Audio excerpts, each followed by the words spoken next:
Identitas, nama sekolah. Ini tadinya saya mengajar di SMPN 3 Pugung, Tanggamus. Kemudian jangan lupa fasenya. Kalau SMP itu fase D ya. Kalau SD itu nanti ada fase A, B, C. Kalau SMA itu E dan F. Nanti silakan disesuaikan fasenya. Kelasnya, kelas 8 diperuntukkan untuk semester berapa?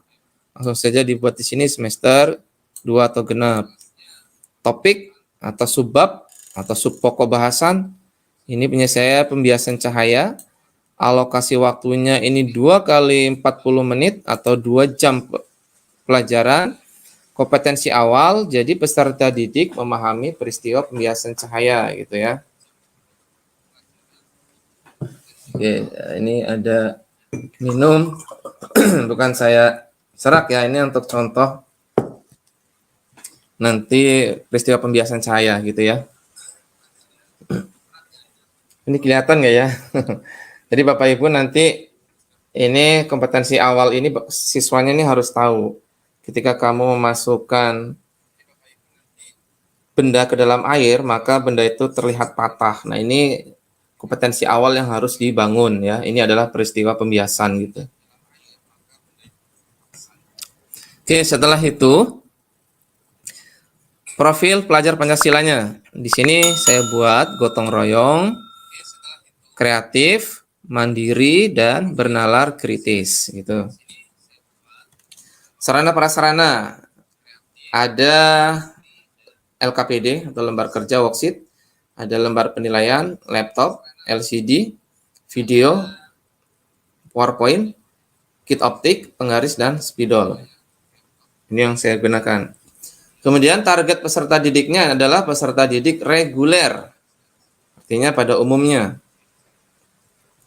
Kemudian model dan metode. Ini di sini saya menggunakan model discovery learning. Ya, discovery learning ini kakak beradik hampir sama dengan inquiry. Ya, sama-sama metode penemuan. Hanya beda sedikit di sintaknya. Kemudian di sini ada metode. Metodenya yang saya gunakan adalah metode diskusi dan eksperimen. Modanya RPP ini saya buat untuk moda offline atau secara luring atau tatap muka. Nah, Bapak Ibu, ini tujuan pembelajaran yang sudah saya turunkan dari capaian pembelajaran. Di sini saya membuat 6 ya. Bapak Ibu silahkan boleh membuat dengan rumus ABCD. Ini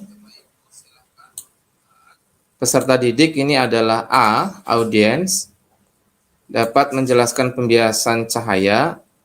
Ini adalah behavior. Kemudian dengan benar ini adalah degree gitu ya. Dengan benar, dengan tepat, menyebutkan minimal 3, menyebutkan minimal 10. Ini adalah degree. Melalui diskusi ini adalah kondisi atau condition.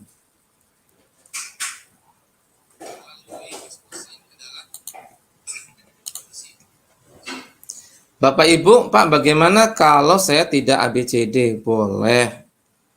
Misal, peserta didik dapat menjelaskan pembiasan cahaya. Boleh. Peserta didik dapat menggambarkan pembentukan bayangan pada lensa. Boleh, gitu ya.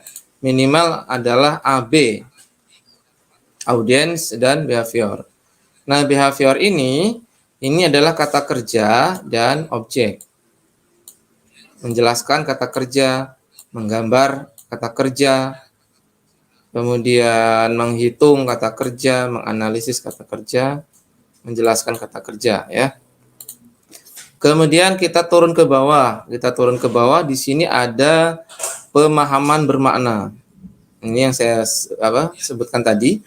Manusia dapat melihat karena adanya cahaya dan menerapkan prinsip alat optik. Jadi mata kita ini adalah alat optik ya, atau lensa. Jadi proses pembentukan bayangannya itu sama dengan proses pembentukan bayangan pada kamera.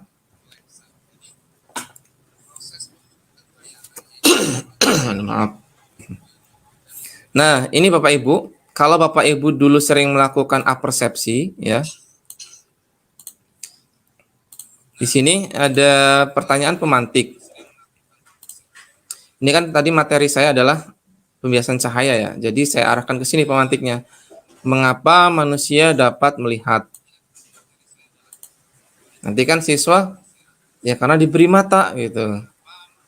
Karena ada lensanya atau masih sehat gitu. Nanti kan jawabannya aneh-aneh gitu jawaban siswa kita.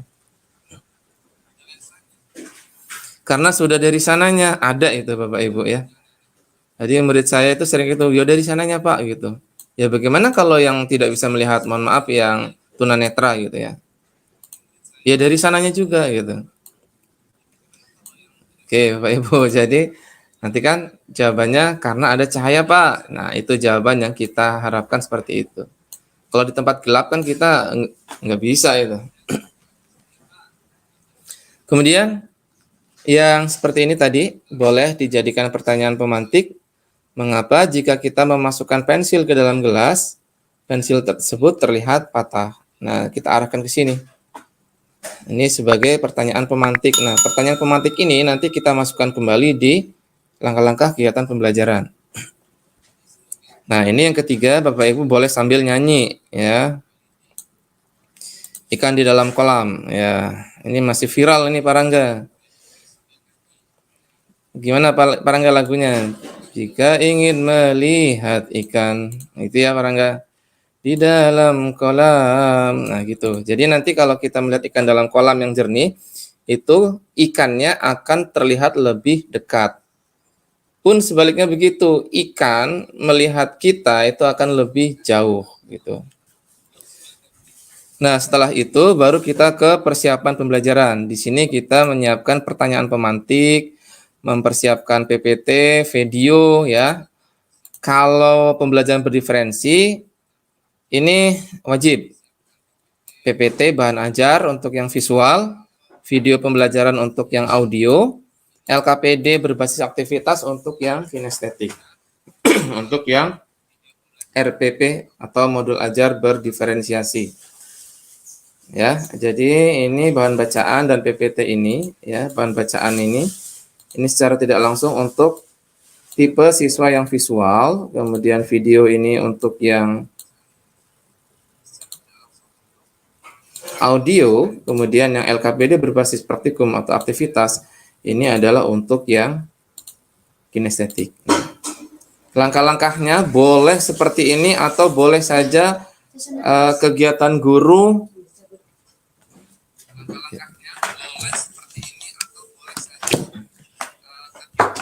Kegiatan siswa kemudian alokasi waktu. Atau boleh kegiatan guru dan siswa digabung jadi satu, tidak masalah. Tetapi untuk mempermudah skenario ini kita buat kegiatan guru, kegiatan siswa, alokasi waktu gitu, tidak masalah. Di sini ada sintaknya ya Bapak Ibu untuk discovery, ada stimulation, kemudian ada problem statement, ada data collection, data processing, kemudian ada verification dan generalisasi atau menarik kesimpulan. Ini ada sintak-sintaknya kalau Bapak Ibu membuat langkah-langkah pembelajaran kegiatan dengan model discovery. PBL nanti beda lagi, inquiry beda lagi, kemudian STEM beda lagi, cooperative learning beda lagi. Kemudian assessment. Nah, di sini saya hanya membuat assessment formatif ya, assessment formatif for learning. Hanya tes tertulis, pilihan ganda dan lembar pengamatan. Kemudian saya juga membuat pengayaan dan remedial. Pengayaannya buat soal yang susah gitu ya, atau yang bernalar kritis atau higher order thinking skill ya. Kemudian di sini ada refleksinya nih Bapak Ibu, refleksi untuk siswa atau peserta didik dan refleksi guru. Misal nih, refleksi peserta didik. Apakah yang sudah kalian pelajari hari ini? Apa saja hal yang sudah baik yang kalian dapatkan pada hari ini? Apa saja hal yang perlu diperbaiki dalam pembelajaran ini? Kemudian refleksi guru. Apakah tujuan pembelajaran tercapai? Apakah siswa belajar secara aktif? Apakah seluruh siswa mengikuti pelajaran dengan baik? Apakah pembelajaran yang saya lakukan sudah sesuai dengan apa yang saya rencanakan? hal apa saja yang sudah berjalan dengan baik, hal-hal apa saja yang belum terlaksana, hal apa yang akan saya lakukan jika terdapat siswa yang belum tercapai tujuan pembelajarannya.